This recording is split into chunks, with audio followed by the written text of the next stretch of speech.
Okay, say some things. Hello. Adventure. Love. Connection. Risk. Passion. Evolution. Play. Life, the Archetypal Tarot Podcast.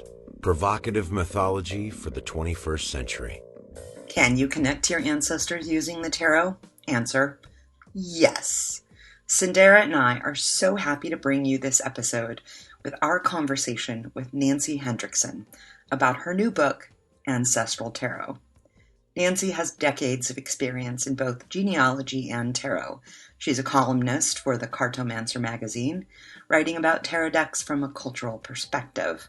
Follow her on Instagram at Nancy's Sage Shadow and learn more on her website, sageandshadow.com.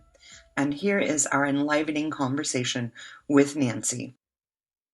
Hello. Hello. Oh my gosh, Nancy, we are so incredibly delighted to have you on the show. Your book, give us the exact title of your book. I don't want to mess it up. Ancestral Tarot. Simple. See, I could have messed that up. But I could have. Tarot Ancestors with Nancy Hendrickson. Sorry, see, I did it already. But your book kind of landed at a really interesting time in my life, and I know Cyndera's. Mm-hmm. And we immediately wanted to have you on the show, but we really wanted to dive into the book first. So thank you for being patient. And I know I speak for Cyndera as well. It's mind-blowing. It's really, really brilliant. Well, wow, thank you so much. Yeah, I can't say that enough. Cyndera, you'd mentioned that you also felt like it was hitting kind of the pulse of the moment. Could you say something about that? Yeah, so, and first of all, I would just like to say, welcome, Nancy, and this book did come along at a really beautiful time for me personally, which we may touch on in this podcast. And the voice in your book, not only is it brilliant, but I really felt your voice in the book while I was listening to it. You've got, and listening to it, reading it, right? And you just have this way of bringing yourself into your writing that I felt like I knew you even before this moment. So well, thank you. That means a lot to me. And you know, as I've said to you guys before, I am a conversational kind of person, and that comes across in my writing. I write very conversationally. So thank you. I appreciate that. That's great. So yeah, there is this interest bubbling up from the collective at the moment. It seems like a lot of people are interested in ancestral work in various forms, whether that's through ancestry.com or genealogy or past lives, doing this work and really getting curious about, you know, things that our ancestors did, ways it's still alive and impacting us at the moment. So I was wondering if we could open up our conversation with, you know, why now? Why has it always been like this, or is it particularly in this moment, maybe as we're beginning to navigate through and out of a pandemic, that we are getting more curious about our ancestors? Do you have any sense of that pulse and how this book is meeting that need? I absolutely do. And what a great question. You know, I had an ancestor who died in the 1918 pandemic. So, and about 3 or 4 years ago, I actually wrote an article about it because it interested me so much, little knowing that we headed into another pandemic in my lifetime. But yeah, let me tell you what I thought about it, and I hope this makes sense. I put myself into the place of being a 30-year-old. And looking at my own life at 30, I had no idea really where I was going. I had a job, but it never felt like I was on kind of a life path or spiritual path or anything. I was just floating down the river. I think when you're in kind of that age group, you want something that anchors you somewhere. And the ancestors really can anchor you, even if you had really kind of a hideous growing up, or if you had a great growing up, it doesn't really matter. And, you know, at my age, because I'm double your guys' age, you know, I've been through enough life that I know that I will survive it and I will get on, I'm on the right path. But I think when we're in our 30s, we just don't know that. And finding an ancestral connection anchors us so much in kind of validating our lives. That's my take on it, and I'd love to hear what your take is on it. Oh, I think Julienne had some really great things to say about this when just in our conversation preparing for this podcast. Do you want to speak about that, Julienne? Bounce to Julienne. That was incredibly beautiful. I just want to say that, Nancy. And I work with, so one of my things, my background is in archetypes, but something that I've been doing since I moved to Hawaii, 6-ish years ago, is I'm a wedding officiant. So I'm a priestess, right? So that's a role that I've stepped into again and again over my lifetime. And with that, I am by and large, not always, working with people in their 30s, late 20s, early 30s. They're making a big transition into life, a new life in marriage partnership. But so I get to know them. There's an age group that is like a more solid in my life because I'm working with them so much and I'm doing something that is spiritual with them. So I'm privy to probably more conversations than had you just met them at the airport or something.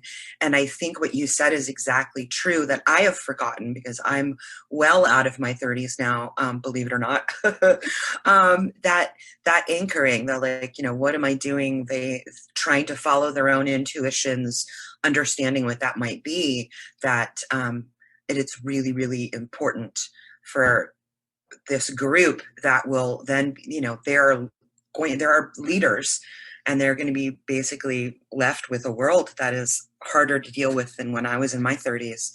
And specific to Hawaii, in getting the blessing of learning a lot more about the Hawaiian culture and immersing myself in it, it is very much an ancestor-based belief system and culture. And that, I was already there, I was already kind of in touch with the ancestors and honoring them when I got here. And that is just, more and more, the more I learn, I understand the importance of that connection and I can feel them coming to me a lot stronger. So your book has come at a really perfect time to get some specificity to clarify that connection. And I was given a chant here in Hawaii that calls the ancestors and thanks them and asks them for permission. It's a very, very powerful short chant that you do, and I feel them whenever I do that chant. So the connections there and having some more specificity with your book is just, like I was saying earlier, wow. And the pandemic adds a whole nother layer with so many people dying and so many people transitioning that all of our sense of life is changing. If you didn't have to face death before, you have to face it now. And our interconnectivity. So to me, the connectivity of the souls that have transitioned off and the souls that are coming in is just like dialed up to 11 at this point. So really useful work. Thank you, Nancy. You're welcome. And I really agree with you too. And if we look at indigenous cultures around the world, ancestral work is really part and parcel of daily life. And some cultures, they call upon the ancestors if they don't want to do anything to upset the ancestors, or the ancestors won't be supportive of them. I mean, they are seriously part of everyday life. And second, just one other quick point. I think too, over the decades, as we are a very mobile society, we moved out when, let's say I was a kid, I had aunts, uncles, and cousins always. So I was part of a very large family group. And now I'm very far away from most of my relatives. And, I think growing up in a very tight family unit, you are really hooked into the ancestors.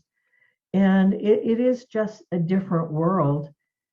So anyway, I'm kind of going around the topic, but I hope you understand what I'm saying, is the world has changed so much, but we still want that sense of anchoring. And I think I've said this in the book, the more you understand the ancestors, the more you really understand who you are, because you have that incredible strength, because you wouldn't be on this planet if you didn't have incredibly strong ancestors, because they would have died out, decades, hundreds of years ago. Well, I'm glad you mentioned this, because your book came along right at this time that I was interviewing my mother about her childhood. And, she had a very difficult childhood, kind of going from place to place, and foster homes and orphanages. And what really saved her was this time finally that she got to live with her grandparents. And her mother gave her this book of Cinderella. And she realized that, if Cinderella could have this difficult time, that maybe she could have a happy ending. And she the fairy godmother in her life was her grandmother. And for the first time in my life, I really heard this in-depth description of my great grandmother, right? That someone I had never, she wasn't alive for me to meet. And when I wrote this story and had my best friend read it, she said, "You're not your mother, you're not your grandmother, you're your great grandmother." And I recently bought a new house, and my mom came to visit, and she says, this is just like my grandmother's house that I visited when I was a kid, very old house. And it just felt like this gift or connection to that lineage. And funny enough, your book comes along right at this time into my life.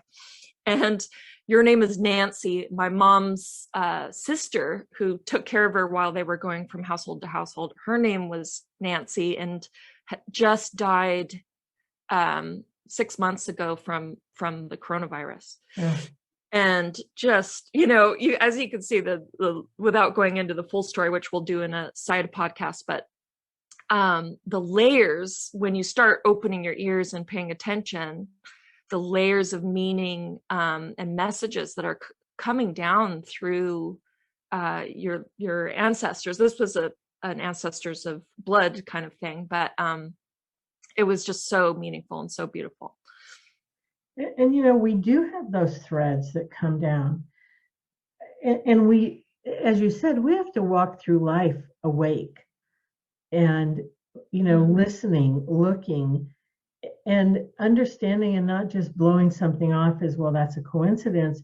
Because I think I just did an article for people on my Patreon the other day asking about what strengths we inherit down through generations.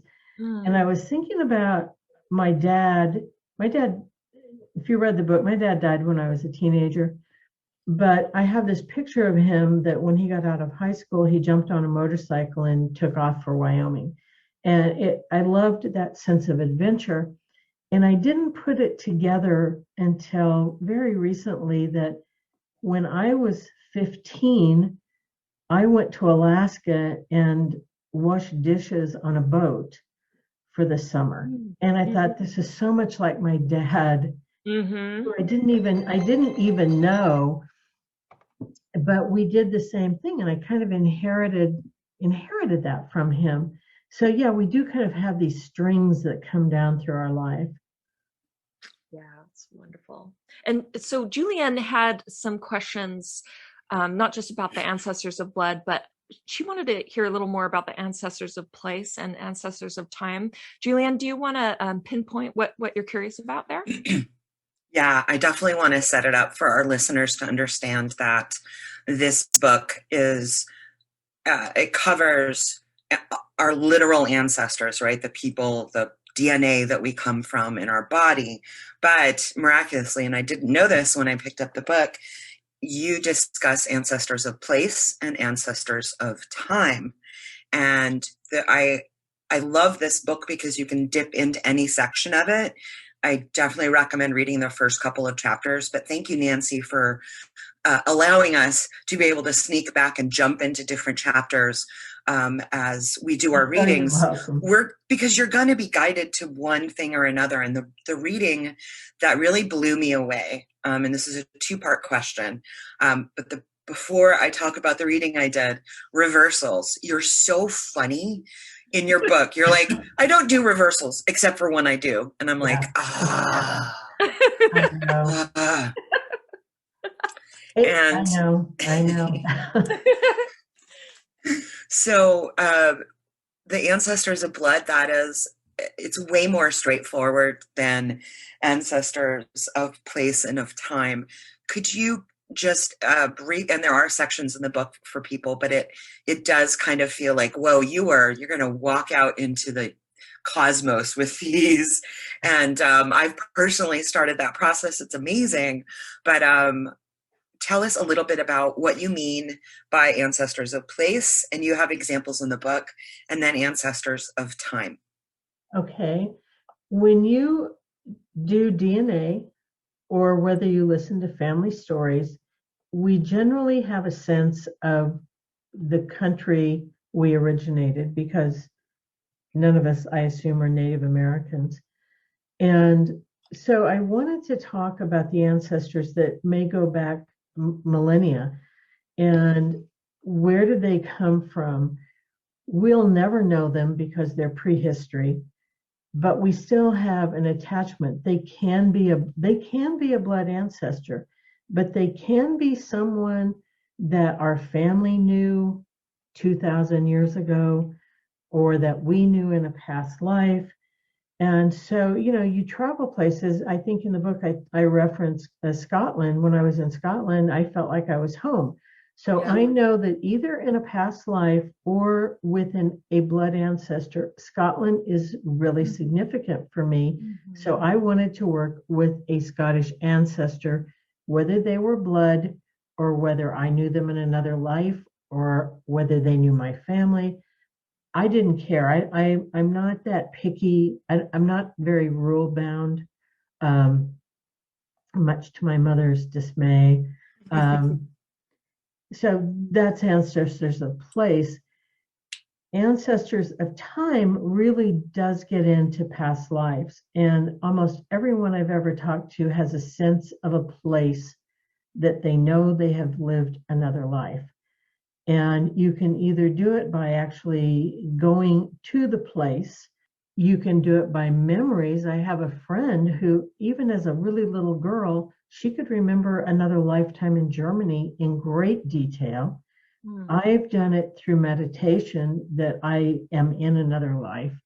And so we have those ancestors. And what gets, you guys, what gets really tricky is all of these can be like the web, that, the past life person could be your mom today, who knows? Or the place person could be, your cousin in another life. So I think in the end, they really all merge. And I hope that doesn't make it sound very confusing. I just ask people to go into them with an open mind and be willing to just accept what comes in for them.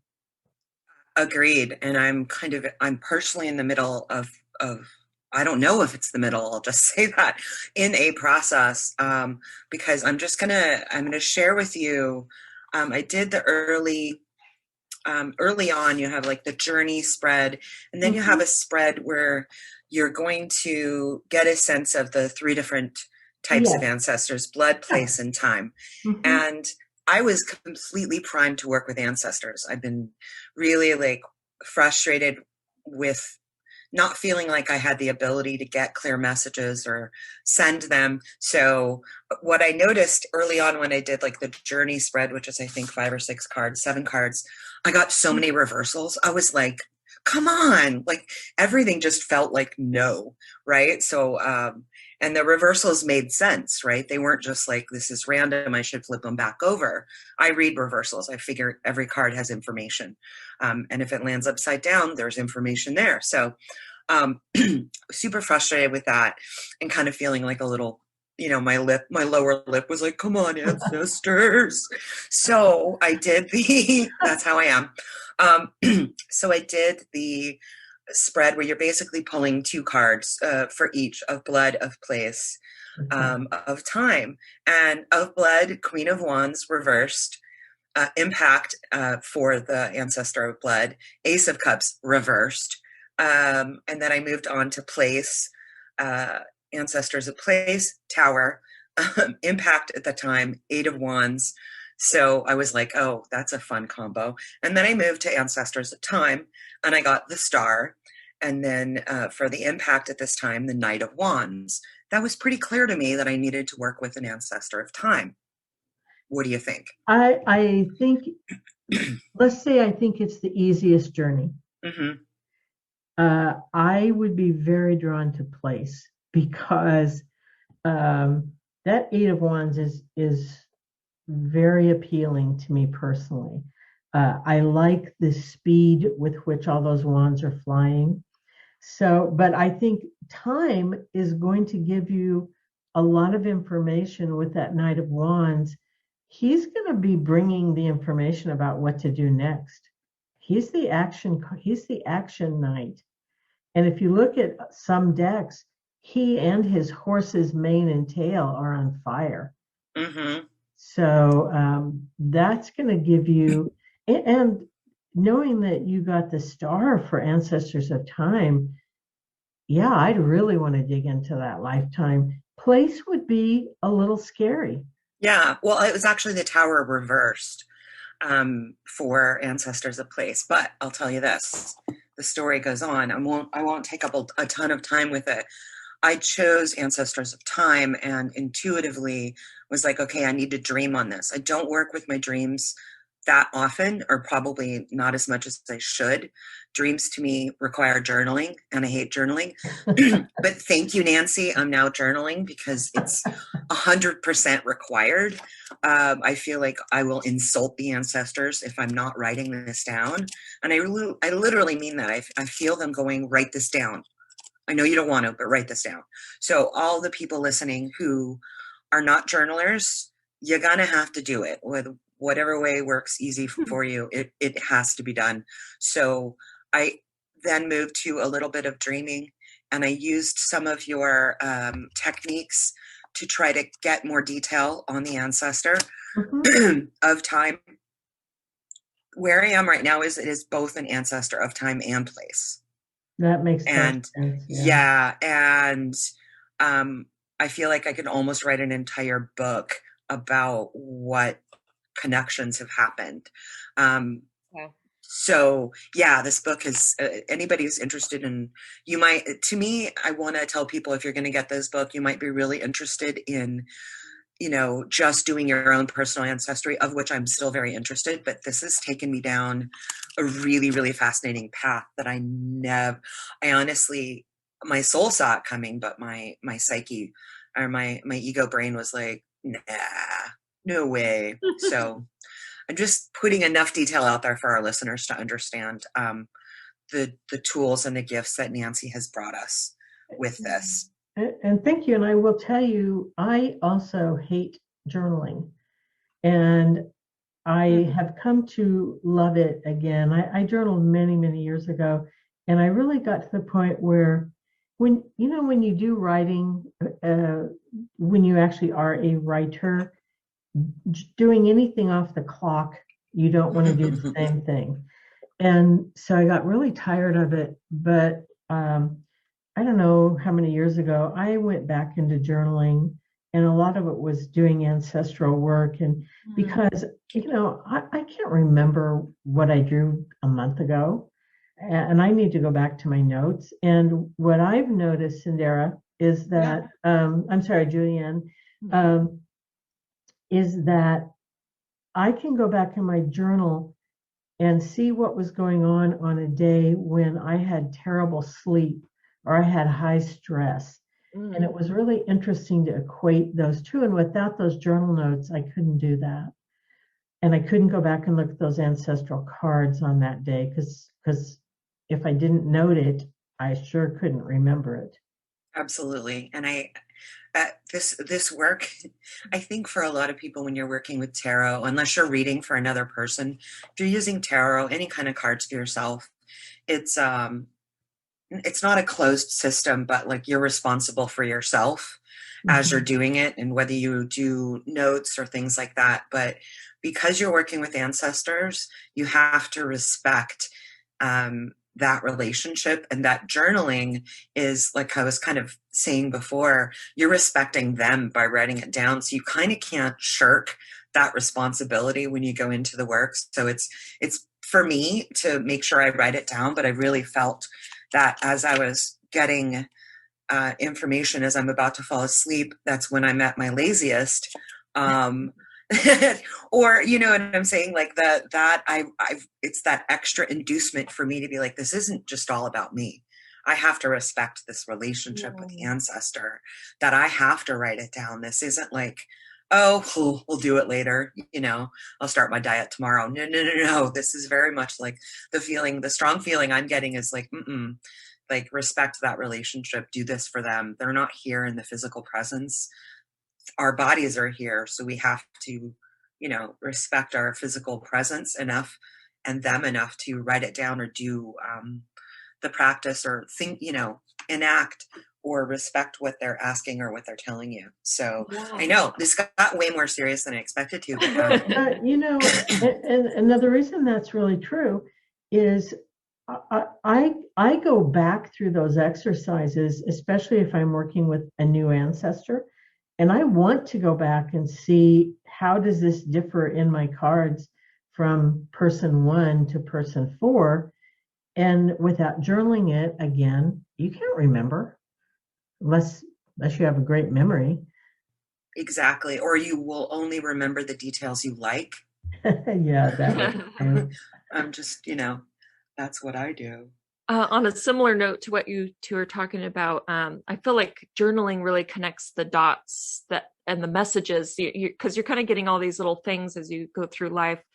And when you make that space, it's like the connections flow. And it's just so amazing, Nancy. When I started reading your book, it was like a flip switched, and suddenly, you know, I felt like I was receiving all of these signs, and journaling helped make this connection, and I just started to look out more.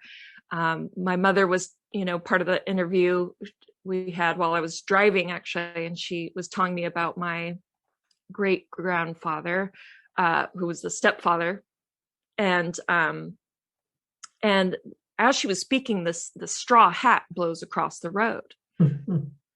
Across a freeway, you know, like so random, right? And then I start journaling about the straw hats, kind of looking into, and then I'm asking more questions, and she reveals that he's from Spain. He had originally been from Spain and had tended sheep in the snow, and then a story I had written 2 years before suddenly came to me, where I had kind of weirdly written about a shepherd tending sheep in the snow, which I didn't even really think was a thing. Like, I don't know anything about tending sheep or particularly in the snow or anything. And there was this story wrapped up with him. And I thought, wow, like how long has the ancestors or this particular ancestor been trying to kind of reach out to me with a sign? And to finally connect those dots was done through this reflection and through the journaling and by being inspired by your book. So the eyes are open and the ears are listening, and the cards invite us to ask more questions, right? Like, okay, so what might my great grandfather be trying to tell me, I guess, would be the next question. Is that right? And yes, absolutely. Yeah. I am not a favor of close-ended tarot questions. You know, one card leads to another question. And like going back to Julienne and the star for time, if that were me, I would draw cards saying, tell me more about that star. What was everyday life like? Right. Did I have family? You know, I mean, I would start digging and not just stop at the 2 cards. I would get way more information. And I think that's something people kind of forget to do, is once they do get that initial thing, like the Tower and the 8 of Wands, well, what was the Tower? Was it really bad? How bad was it? Yes, also, Cyndera, thank you for telling that story, because it is absolute proof that we get these messages all the time. We just don't realize it. And it may be 2 years later, it may be 5 minutes from now, but the ancestors are streaming. If you can imagine this little river that goes through time, they're streaming down into us all the time. Mm-hmm. And this work, any conscious work, I think, the tarot to me has just made it, it's given it more focus, more detail, more, I almost feel like it's Velcro for that, it's like the other side, the ancestors are one side of the Velcro.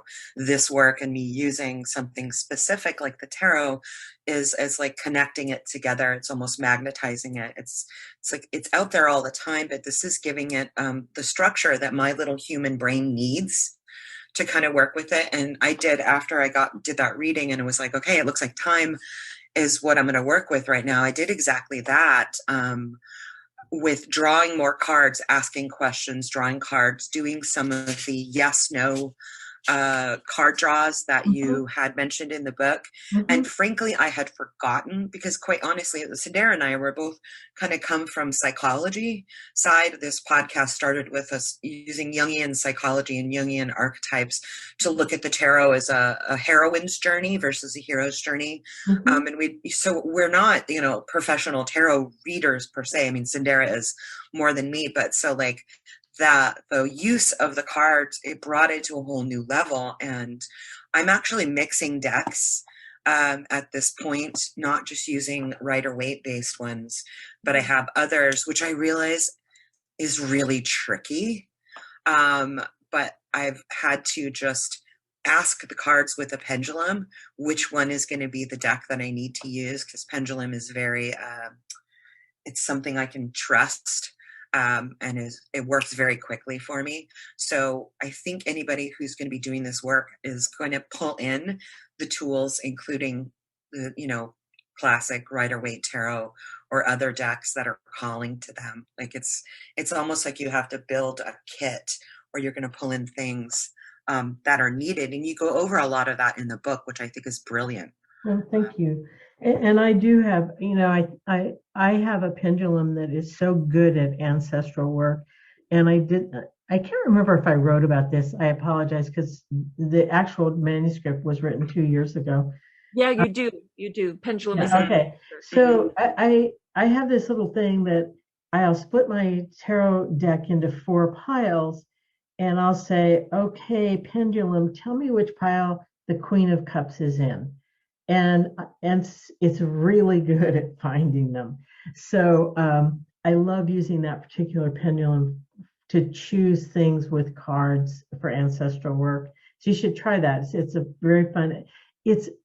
I call it an exercise because it is an exercise. It's something we do over and over, and we get better at it.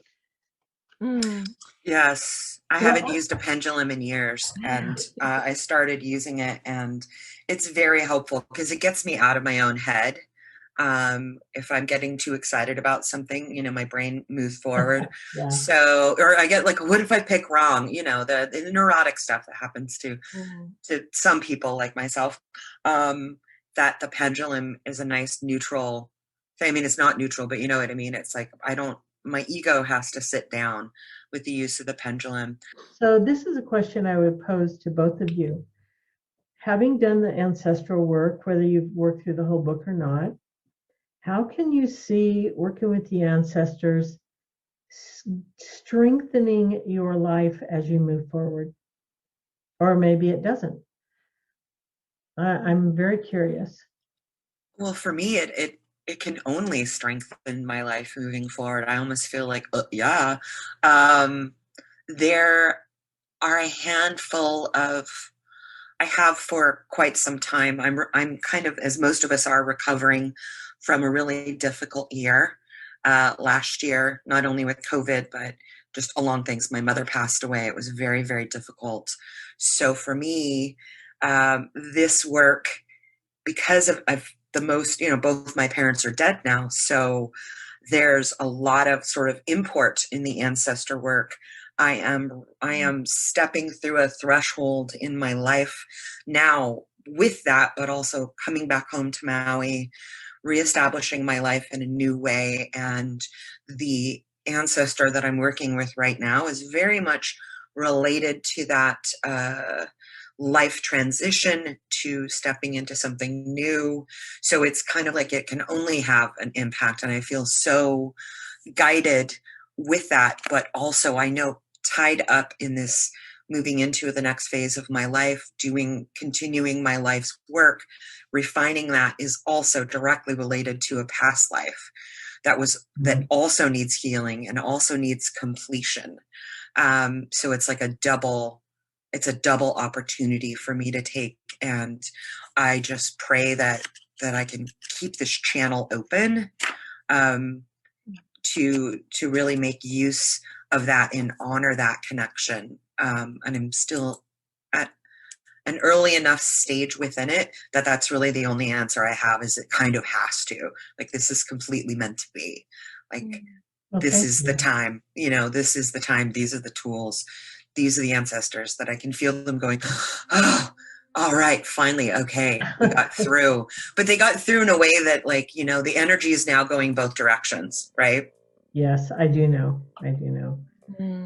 And I would add that I think ancestor work is not only anchoring, kind of to return to our discussion about the 30s, which I'm in, that we had in the beginning of the conversation, but absolutely essential for the continuance of human life and the life on this planet. Because when we connect not only with our own ancestors, but with those ancestors that are the other than human qualities of the earth, and also tapping into ancestors that we're able to listen to, connect, heal with those parts of the planet, I think it's actually absolutely essential at this point that we do this work. So I'm actually really interested, because I work with stones. So if you can see life and a connection, and the way even iron oxidizes in rock, turning red like our own blood, if we can see the ancestors all around us and listen to what they're saying, this is going to shape the relationship to the world as we move forward. Yeah, so exactly. And stones have fabulous stories.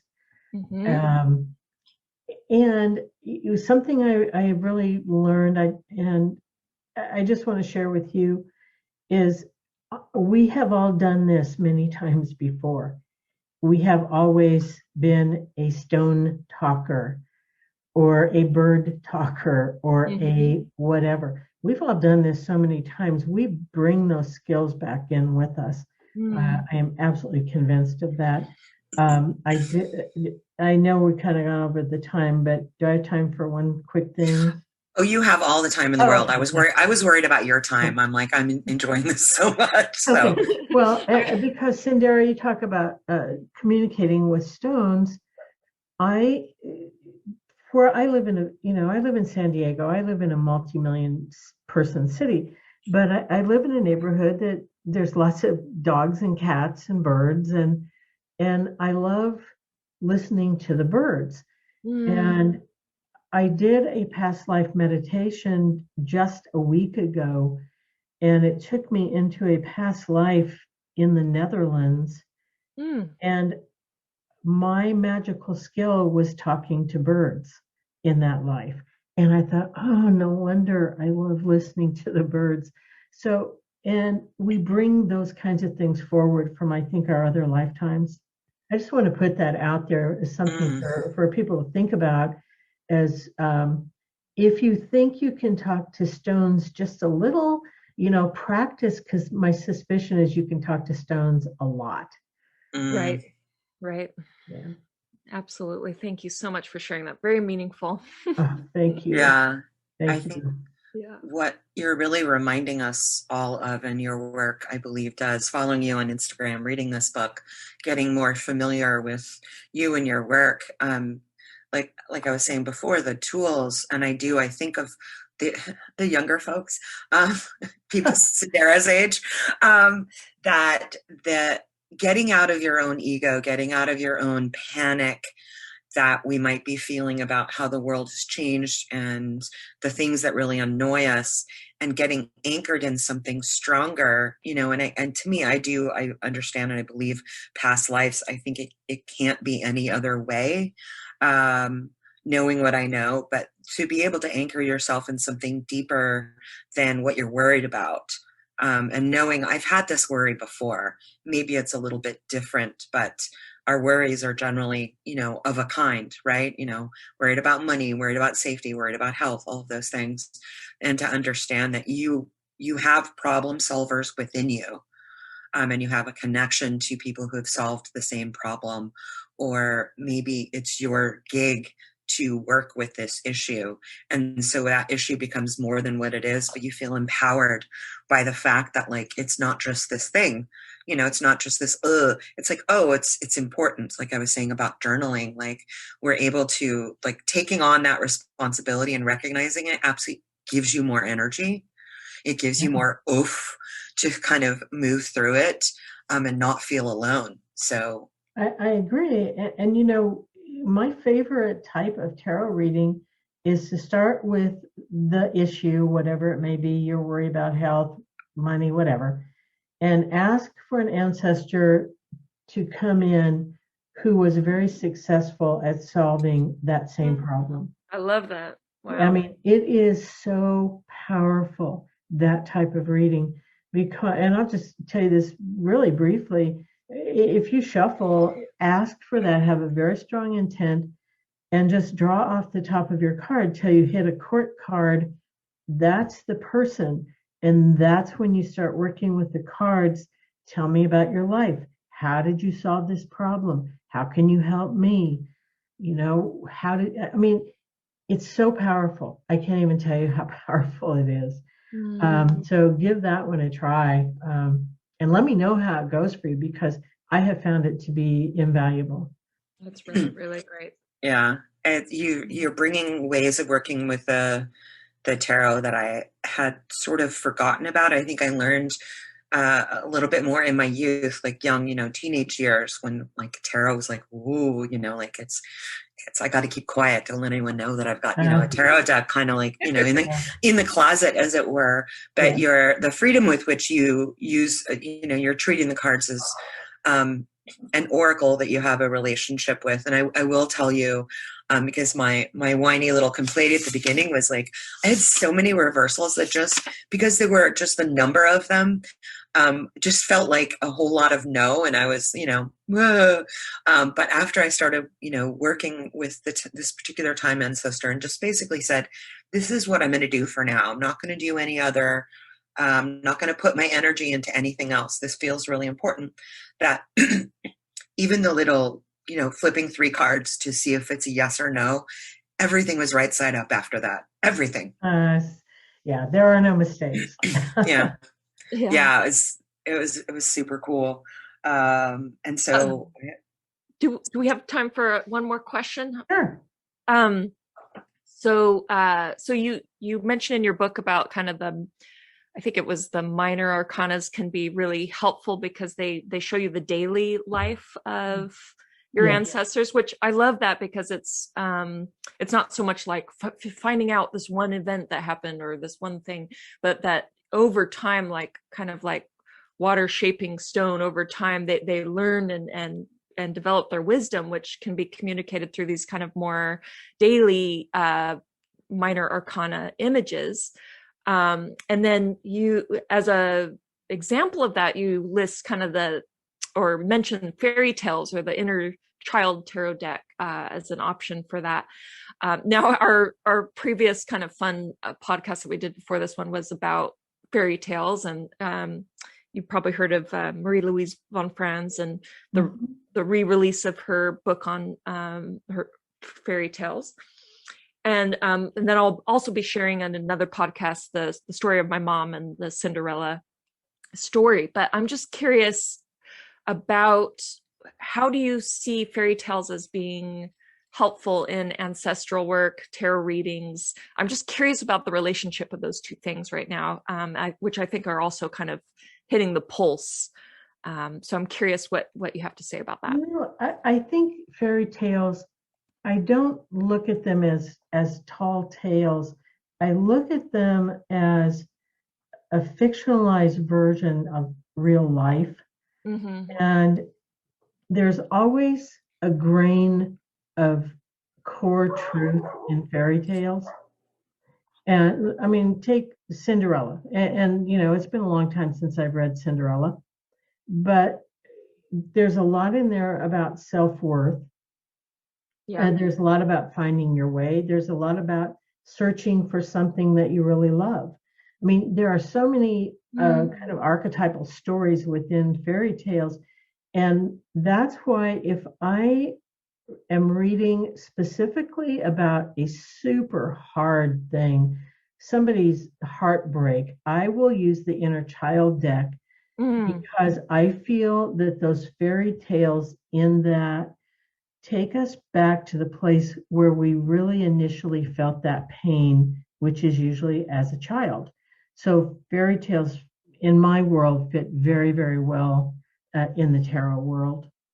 Yeah, and as you're speaking about it, I'm realizing, fairy tales before they were written down were these oral tales told and passed down from generation to generation, and they're kind of shaped by the realizations and needs of each time. So they were never really meant to be frozen, but always kind of re-emerging. But the kind of the essence or archetype or pattern is always there at its core. But as it's passed down and told and shared, its wisdom is kind of shaped over time. And I really find that as a storyteller myself, and also using card readings. For me, card readings are all about the story, which I know is part of your book as well. So that's fantastic.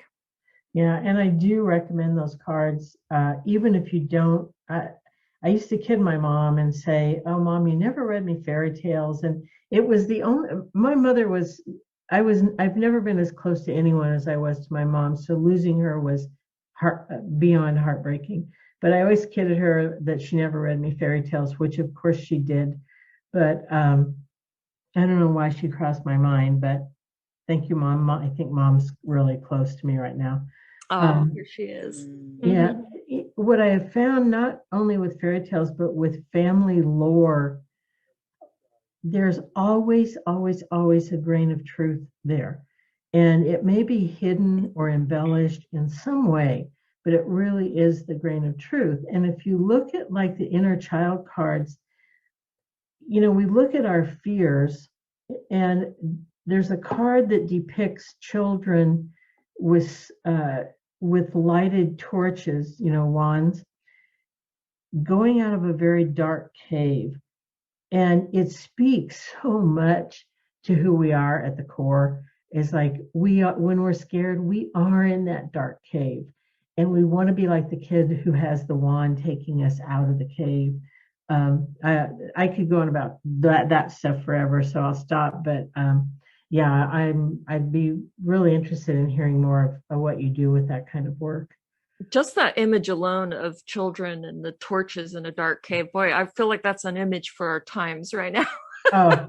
We've been in a dark cave and we're picking up our torches and figuring out how to step into this post-pandemic life in a way that's more conscious and connected to each other and to the world. So what a beautiful image to kind of wrap up our podcast. And this was an extraordinary time with you, Nancy. Really happy you could join us. Oh, thanks, Cyndera. Thanks. Oh my gosh.